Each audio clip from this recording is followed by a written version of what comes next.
DNA है। उपसभापति महोदय, मैं जानना चाहूंगा कि बाबर का डीएनए मुसलमान में है। हिंदुस्तान का मुसलमान तो बाबर को अपना आदर्श मानता नहीं है, वो तो मोहम्मद साहब को अपना आदर्श मानता है, सूफी संतों की परंपरा को अपना आदर्श मानता है। लेकिन सभापति महोदय, मैं जानना चाहूंगा कि बाबर को लाया कौन? बाबर को इब्राहिम लोदी को हराने के लिए राणा सांगा लाया था। तो मुसलमान तो बाबर की औलाद है और तुम गद्दार राणा सांगा की औलाद हो। ये हिंदुस्तान में तय हो जाना चाहिए।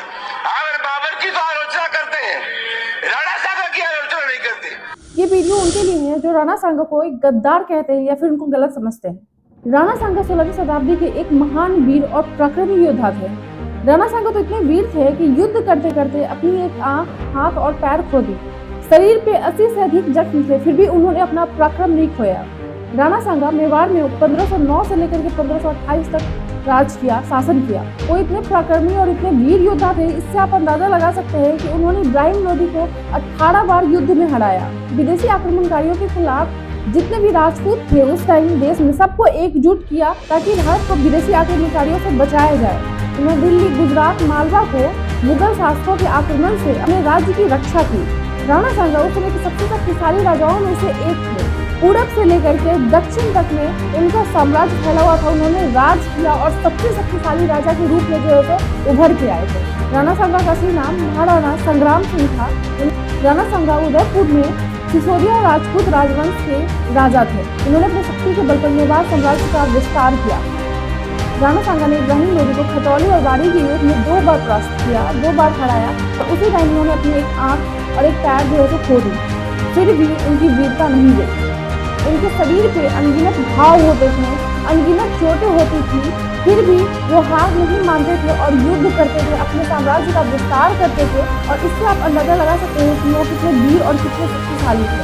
तो वो कोई कैसे गद्दार कह सकता है जिन्होंने इब्राहिम लोदी को खुद 18 बार युद्ध में हराया? वो कैसे बाबर को आमंत्रण कर सकते हैं कि आइए और आप इब्राहिम लोदी को जो है युद्ध में हराइए? शर्म आनी चाहिए ऐसे सोच रखने वालों पे और राणा सांगा को गद्दार कहने वालों पे कि वो राणा सांगा को गद्दार कैसे कह सकते हैं। इतिहास में कहीं नहीं लिखा है कि राणा सांगा ने बाबर को इब्राहिम लोदी को हराने के लिए भारत बुलाया था। वो खुद खानवा के युद्ध में बाबर से लड़ते लड़ते जख्मी हो गए। उनके मरने की वजह भी ये थी कि वो बाबर से युद्ध करना चाहते थे।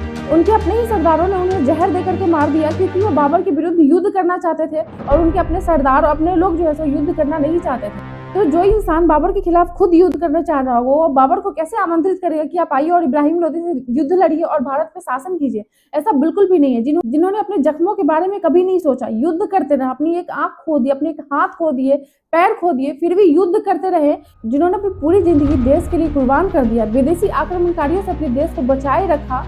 आज की डेट में अगर उसको कोई गद्दार कहता है तो फर्क पड़ता है।